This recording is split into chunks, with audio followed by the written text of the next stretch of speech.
إن الله وملائكته يصلون على النبي يا أيها الذين آمنوا صلوا عليه وسلموا تسليما اللهم صل على سيدنا ومولانا محمد معدن الجود والكرم وآله وبارك وسلم صلاة وسلاما عليك يا سيدي يا رسول اللہ۔ اللہ تبارک و تعالیٰ قرآن حکیم فرقان حمید میں ارشاد فرماتا ہے، اے ایمان والوں، تم پر روزے فرض کیے گئے جس طرح تم سے پچھلی امتوں پر روزے فرض کیے گئے تاکہ تم پرہیزگاری حاصل کرو۔ تو یہ ماہ رمضان کا بابرکت مہینہ اللہ تبارک و تعالیٰ کی نعمتوں میں سے ایک نعمت ہے، اور یہ روزے صرف ہمارے اوپر فرض نہیں ہوئے بلکہ گزشتہ امتوں پہ بھی روزے فرض تھے۔ اس کی تعداد اور انداز مختلف تھا لیکن روزے بہرحال فرض تھے۔ اللہ تبارک و تعالیٰ ان روزوں کی فرضیت کے بارے میں فرماتا ہے کہ ان کا مقصد ہے لعلکم تتقون، تاکہ تم پرہیزگاری حاصل کرو۔ ہم دیکھتے ہیں کہ ماہ رمضان میں لوگ نیکیوں کی طرف زیادہ راغب ہوتے ہیں، نمازوں کی طرف راغب ہو جاتے ہیں، مسجدیں بھر جاتی ہیں ہماری، نمازیوں کی تعداد مسجدوں میں بہت زیادہ ہو جاتی ہے عام دنوں کے اعتبار سے۔ تو جس طرح ماہ رمضان میں ہم نمازیں پڑھتے ہیں، دیگر ایام میں دیگر مہینوں میں اس طرح نمازوں کا اہتمام نہیں ہوتا اور مسجدوں میں نمازیوں کی تعداد اس طرح نہیں ہوتی، جبکہ نماز تو پورے سال ہی فرض ہے۔ جس طرح ماہ رمضان میں فرض ہے اسی طرح دیگر مہینوں میں بھی فرض ہے۔ تو یہ ماہ رمضان کا مہینہ ہمیں دعوت فکر دیتا ہے، سوچ دیتا ہے کہ تقوی و پرہیزگاری اختیار کرو۔ ماہ رمضان میں اگر ہم مسجدوں میں آتے ہیں، نمازیں پڑھتے ہیں، تو کوشش کریں کہ ماہ رمضان کے بعد بھی اسی طرح اس کو جاری رکھیں اور پورے سال ہی نماز کا اہتمام کریں۔ جہاں نماز پڑھنے کے بہت سارے فضائل ہیں، بہت زیادہ برکتیں ہیں، وہیں نماز نہ پڑھنے کی سخت وعیدیں بھی ہیں۔ ہم سنتے ہیں کہ ایک نماز دوسری نماز کے درمیان کے گناہوں کا کفارہ ہے، ایک جمعہ دوسرے جمعے کے درمیان گناہوں کا کفارہ ہے، ایک رمضان دوسرے رمضان کے درمیان گناہوں کا کفارہ ہے۔ تو اسی طرح قرآن حکیم فرقان حمید میں نماز نہ پڑھنے والے یا نماز میں سستی کرنے والوں کے بارے میں سخت وعیدیں ہیں۔ اللہ تبارک و تعالیٰ کا کلام قرآن حکیم فرقان حمید ارشاد فرماتا ہے، فویل للمصلین الذین هم عن صلاتهم ساہون۔ سورہ ماؤن میں اللہ رب العزت ارشاد فرماتا ہے، تو ان نمازیوں کی خرابی ہے جو اپنی نمازوں سے بھولے بیٹھے ہیں۔ تو یہاں پہ ان نمازیوں کا ذکر کیا گیا جو اپنی نمازوں سے بھولے بیٹھے ہیں، یعنی نمازوں میں سستی کرنے والے، اور جو سرے سے نماز پڑھتے ہی نہیں ہیں ان کا تو اور بھی زیادہ سخت انجام ہے۔ یہاں پر فرمایا کہ ان نمازیوں کی خرابی، یعنی نماز پڑھتے ہیں لیکن نماز میں سستی کرتے ہیں، نماز کا وقت نکال دیتے ہیں، جماعت کو چھوڑ دیتے ہیں۔ ہم لوگ سمجھتے ہیں جماعت کو چھوڑ دینا کوئی گناہ نہیں ہے، جماعت کو ترک کرنا بھی جو ہے یہ گناہ کا باعث ہے، کہ جماعت حاصل کرنا واجب ہے، اور واجب کو چھوڑیں گے تو ظاہر ہے پھر یہ گناہ کا سبب بنے گا۔ اس آیت مقدسہ میں اللہ رب العزت نے ان نمازیوں کے بارے میں فرمایا جو اپنی نمازوں سے سستی کرتے ہیں۔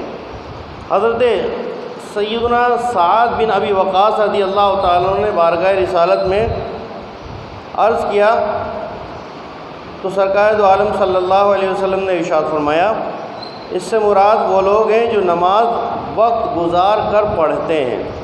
نماز پڑھتے ہیں لیکن وقت کو گزارنے کے بعد، نماز کا ٹائم نکل جاتا ہے، نماز کو قضا کر دیتے ہیں۔ تو یہاں پر قرآن حکیم فرقان حمید میں ویل کا ذکر فرمایا، ویل للمصلین۔ اب یہ ویل کیا ہے؟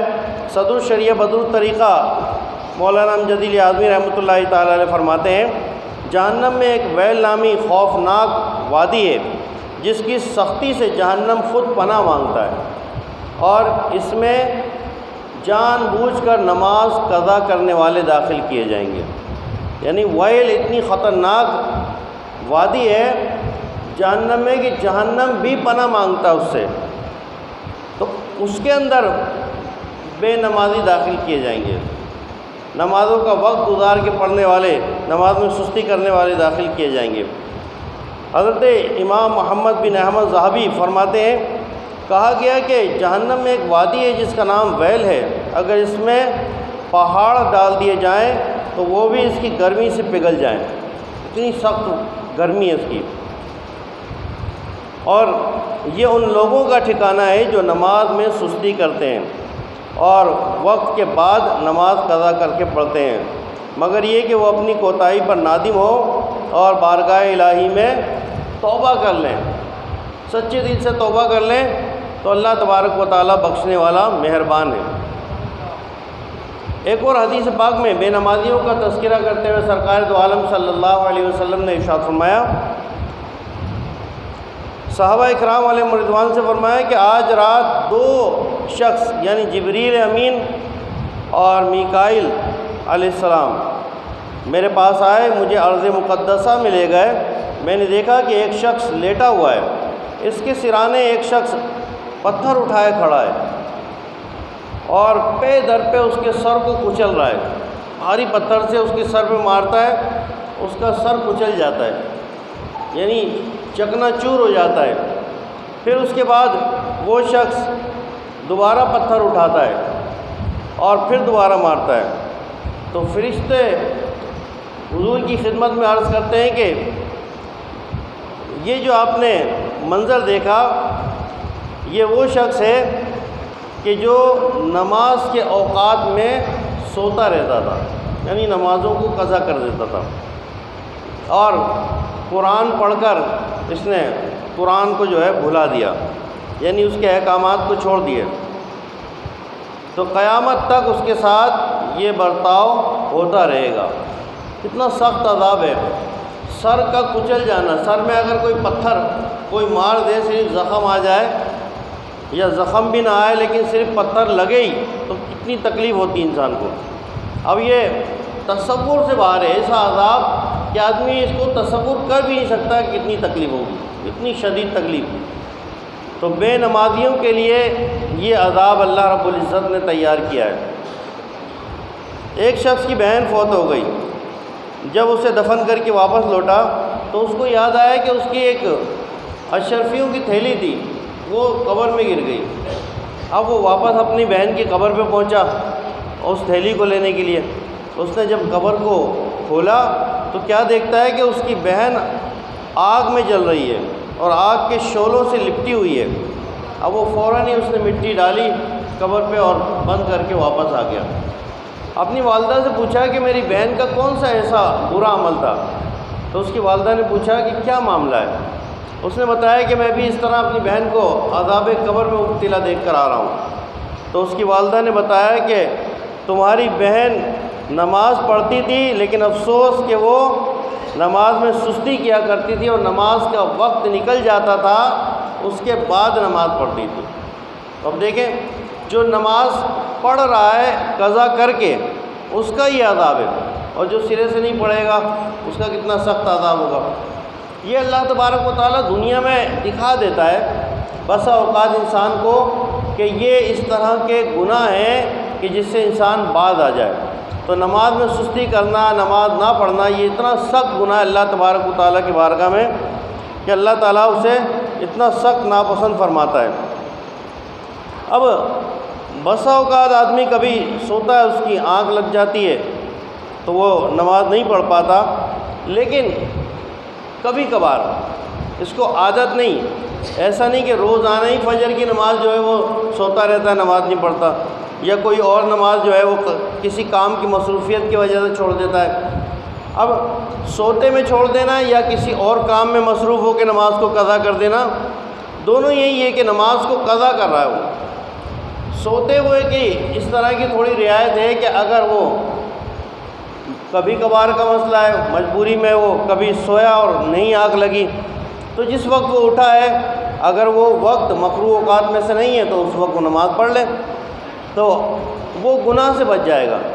لیکن ایک شخص مسلسل روزانہ ہی جب وہ سوتا ہے تو وہ سوچ کے سوتا ہے کہ مجھے صبح میں نہیں اٹھنا ہے فجر میں۔ ایک بندہ سوچ کے سوتا ہے مجھے صبح اٹھنا ہے، الارم بھی لگاتا ہے یا گھر میں بھی کسی کو بول دیتا ہے کہ صبح مجھے اٹھنا ہے۔ اب دیکھیں رمضان کے دن چل رہے ہیں، سحری کے لیے ہم لوگ اٹھتے ہیں، کوئی 4 بجے اٹھ رہا ہے، کوئی 3:30 بجے اٹھ رہا ہے، کوئی 4:15 بجے اٹھ رہا ہے، روزانہ ہی اٹھ رہے ہیں۔ کبھی کبھار ایسا ہوتا ہے کہ کوئی نہیں اٹھ سکے، بغیر سحری کا روزہ رکھنا پڑ گیا، لیکن عموماً جو ہے ہم سحری میں اٹھ جاتے ہیں۔ عام دنوں میں ہم اس وقت نہیں اٹھتے لیکن رمضان میں اٹھ جاتے ہیں، تو اس کا کیا اہتمام کرتے ہیں، الارم بھی لگاتے ہیں، گھر میں ایک دوسرے کو بول کے بھی سوتے ہیں کہ بھائی جس کی آنکھ کھل جائے وہ اٹھا دینا، تو یہ ایک اہتمام ہوتا ہے اور سب اٹھ جاتے ہیں۔ تو اگر یہی اہتمام ہم فجر کی نماز میں کر لیں تو کیوں نہیں ہو سکتا؟ سب اٹھ سکتے ہیں، گھر میں جو ہے سارے لوگ اٹھ جائیں، فجر کی نماز پڑھیں، خواتین گھروں میں پڑھ لیں، مرد حضرات جو ہے جماعت سے مسجد میں پڑھ لیں، تو کتنی گھر میں خیر و برکت ہوگی۔ صبح ہی صبح جب بندہ اٹھتا ہے تو شیطان اس کو سوتے وقت اس کی گردن پہ، اس کی گدی پہ 3 گرہ لگا دیتا ہے اور اس کو جو ہے غافل کر دیتا ہے سوتے میں۔ جب وہ صبح اٹھتا ہے اور اللہ تبارک و تعالیٰ کا ذکر کرتا ہے تو اس کی ایک گرہ کھل جاتی ہے، پھر وہ وضو کرتا ہے، دوسری گرہ کھل جاتی ہے، جب نماز فجر پڑھ لیتا ہے تو تیسری گرہ بھی کھل جاتی ہے، تو وہ شیطان کے شکنجے سے، شیطان کی گرفت سے آزاد ہو جاتا ہے، اور وہ اس حال میں صبح کرتا ہے کہ شیطان کی گرفت سے آزاد ہوتا ہے۔ اب بتائیے، نہ اس نے نماز فجر پڑھی، نہ صبح اٹھ کے اس نے کوئی اللہ کا ذکر کیا، نہ وضو کیا۔ جب نماز فجر نہیں پڑھی تو ساری چیزیں رہ گئیں، جب نماز فجر پڑھے گا تو ساری چیزیں ہو جائیں گی۔ جب بندہ نماز فجر نہیں پڑھ رہا ہے تو وہ شیطان کی گرفت میں ہے، اب دن بھر جو ہے شیطان اس سے اپنے کام کرواتا ہے، برائی کروائے گا، گناہ کروائے گا۔ اور ایک روایت میں ہے کہ جب بندہ نماز فجر پڑھ کر بازار کی طرف جاتا ہے یا کسی کام سے گھر کی سے نکلتا ہے، اس کے ساتھ اسلام کا پرچم ہوتا ہے، اور جب بغیر نماز پڑھے جاتا ہے تو شیطان اس کے ساتھ ہوتا ہے، کیونکہ شیطان کی گرفت میں ہوتا ہے وہ، اور جب شیطان کی گرفت سے آزاد ہوتا ہے تو پھر اسلام کا پرچم اس کے ساتھ ہوتا ہے۔ تو نمازیں ہماری جو قضا ہو گئی ہیں وہ ہمیں جو ہے قضا نمازیں پڑھنی ہوتی ہیں۔ ایسا نہیں کہ ہم نے توبہ کر لی تو ہماری نمازیں جو ہے وہ معاف ہو گئیں۔ دیگر گناہ توبہ کرنے سے معاف ہو جاتے ہیں، نماز اور حقوق العباد، بندوں کے حقوق، وہ توبہ کرنے سے بھی معاف نہیں ہوتے جب تک کہ بندوں سے معاف نہ کروایا جائے۔ جس کا حقوق ہے اس سے معاف کروانا ضروری ہے۔ نماز میں پہلی شرط یہ ہے کہ بندہ توبہ کرے کہ میری جتنی نمازیں قضا ہوئی ہیں میں سچے دل سے توبہ کرتا ہوں کہ آئندہ میری کوئی نماز قضا نہیں ہوگی۔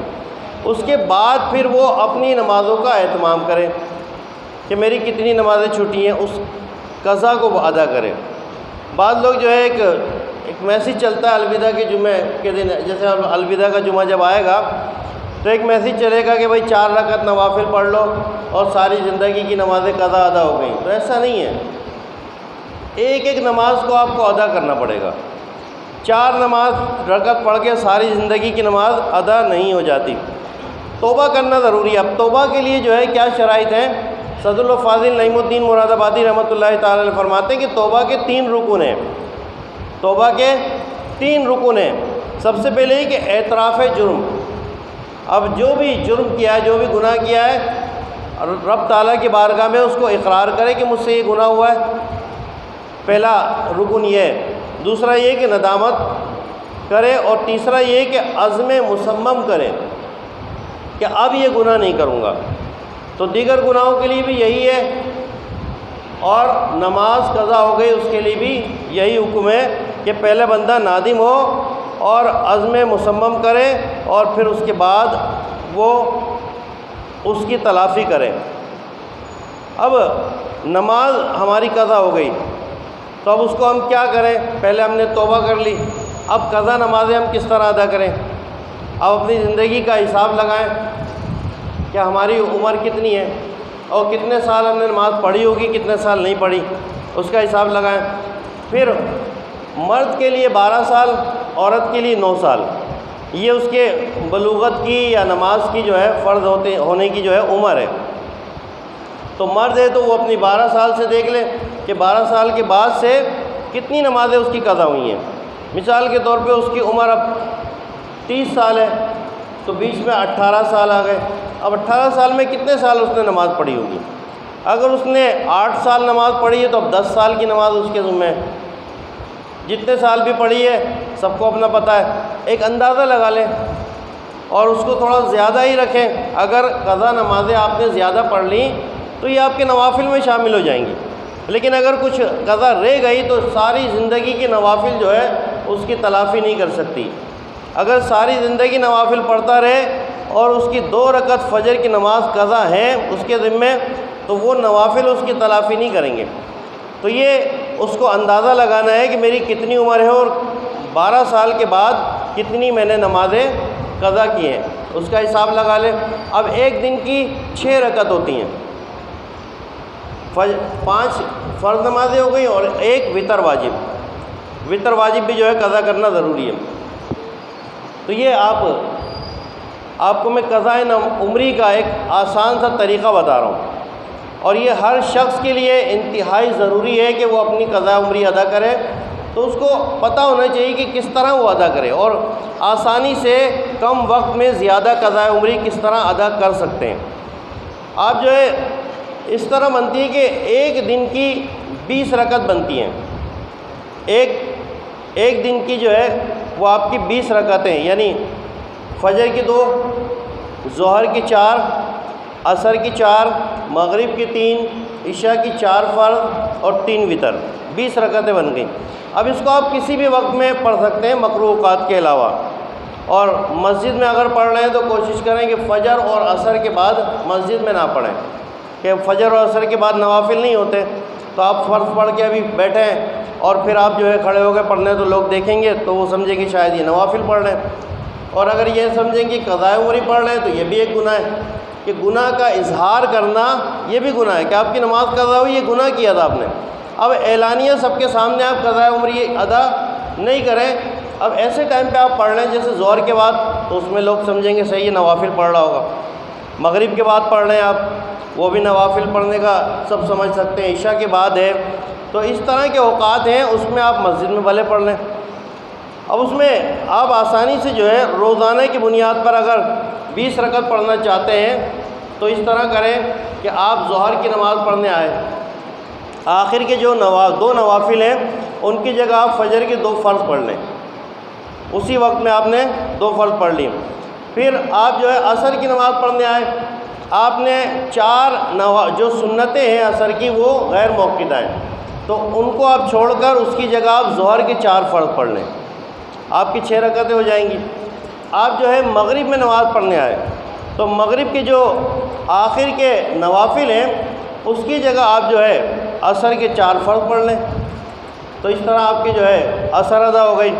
عشاء میں آپ آئے ہیں تو عشاء کی 4 سنت یہ غیر موقوتہ ہیں، اس کی جگہ آپ جو ہے مغرب کی نماز پڑھ لیں 3 فرض، عشاء کی 4 فرض پڑھ لیں، آخر کے عشاء کی نماز میں جو 2 کر کے 4 نوافل ہیں ان کی جگہ آپ جو ہے عشاء کے 4 فرض بھی پڑھ سکتے ہیں، اس میں وتر بھی پڑھ سکتے ہیں۔ تو ہر نماز کے ساتھ اگر کوشش کریں تو 20 رکعتیں ہماری بآسانی ہو سکتی ہیں۔ ان نوافل کو اور غیر موقوتہ جو سنتیں ہیں ان کو آپ ان کی جگہ قضائے عمری کے فرض پڑھ لیں، ان کی جگہ قضائے عمری کہ آپ وتر پڑھ لیں، تو اس طرح آپ کی نماز ادا ہو جائے گی آسانی سے۔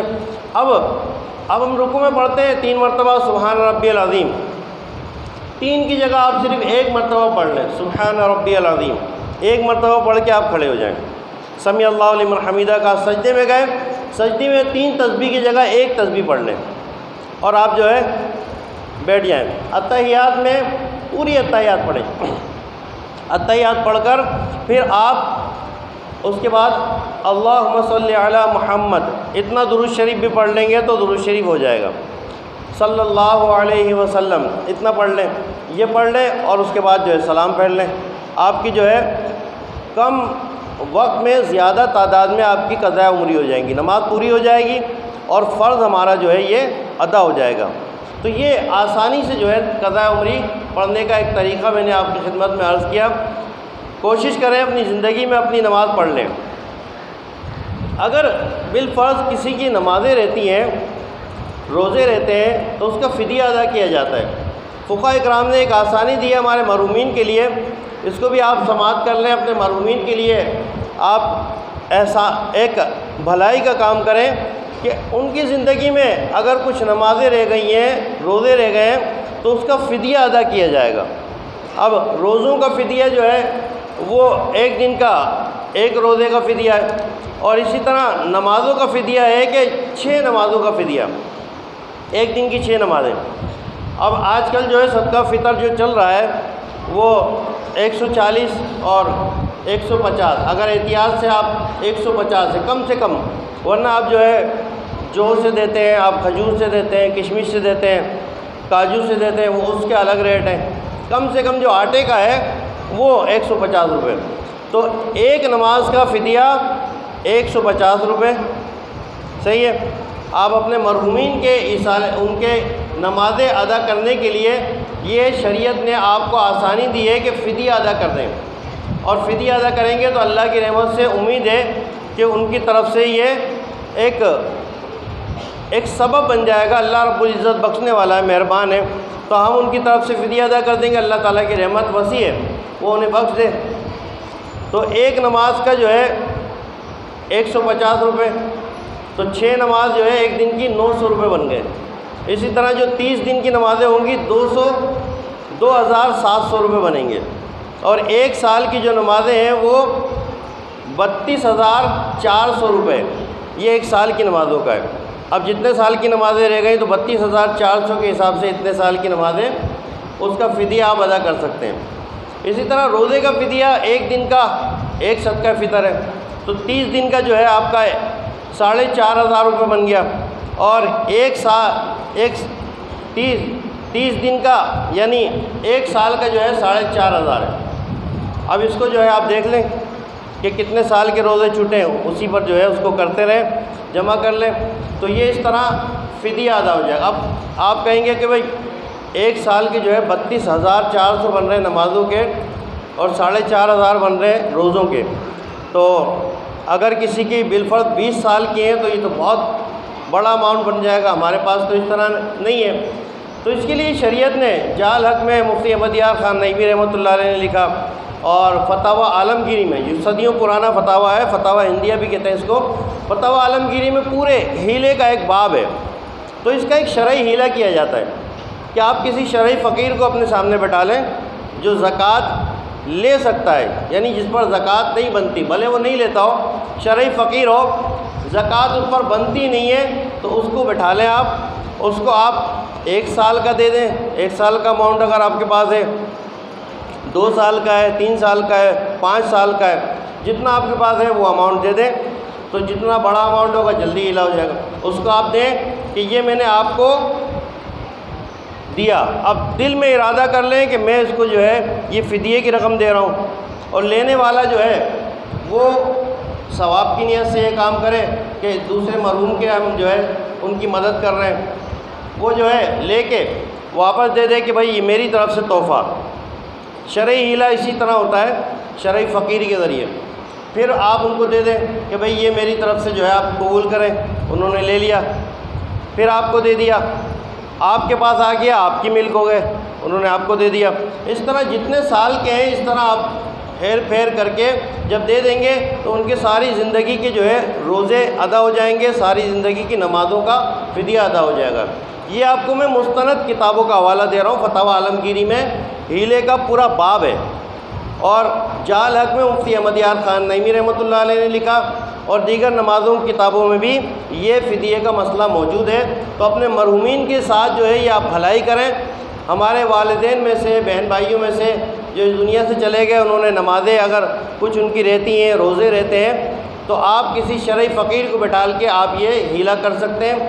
آخر میں وہ رقم چاہے وہ آپ کو دے دے، آپ کے لیے بالکل جائز ہے، آپ اس کو اپنے پاس رکھ سکتے ہیں، اور اگر آپ چاہیں وہ اس کو دینا تو وہ آپ اس کو بھی دے سکتے ہیں، دونوں صورتیں جائز ہیں۔ یہ نہیں کہ آپ کے پاس رقم واپس آئے گی تو آپ کہیں گے کہ بھائی یہ تو ہماری رقم تو ہمارے پاس واپس آ گئی، تو یہ اس طرح کیسے ہوا؟